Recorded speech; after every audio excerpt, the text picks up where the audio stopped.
Ayo God, this is crazy.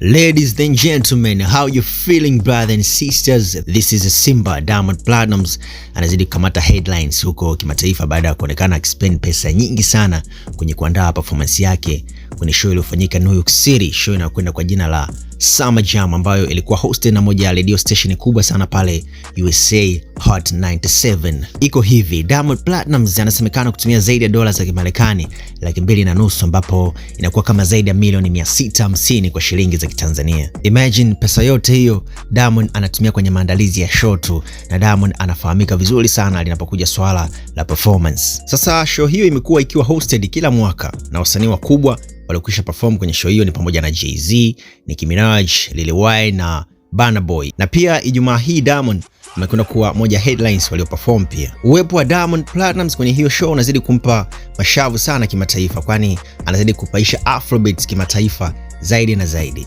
Diamond amekuwa kwenye tour yake Ulaya na perform katika majiji matatu na kuweza kujaza kumbi hizo kwa sold out tickets, ikiwemo ukumbi maarufu mkubwa pale London uitao Royal Albert Hall, ambao una uwezo wa kujaza watu 5,000 na hivyo kuwa msanii wa kwanza kutoka East Africa kuweza kujaza ukumbi huo. Summer Jam 2025 imefanyika pale New York City na Diamond Platnumz amejiunga na wasanii kama Asake, Ayla Styler kutoka Nigeria na wasanii wengine wa hip hop kama Gunna, Ebug na J Lul kujaza Prudential area ambayo inajaza mashabiki 17,000. Hii imekuwa moja ya show kubwa sana ambayo imekuwa ikisubiriwa kwa shauku kubwa sana, na hivyo kufanya muziki wetu wa Bongo Flava kupata mashavu zaidi na kumfanya Diamond kupata appearance nyingi kwenye stages za kimataifa. That's how it is, na hongera kubwa sana kwa Diamond Platnumz. Mimi naitwa Notice Location, lakini imeandaliwa na bwana Dibo Delas kutoka Faham Media, anatisha sana. Na nikwambie tu kwamba weka macho yako na masikio kwa Faham Media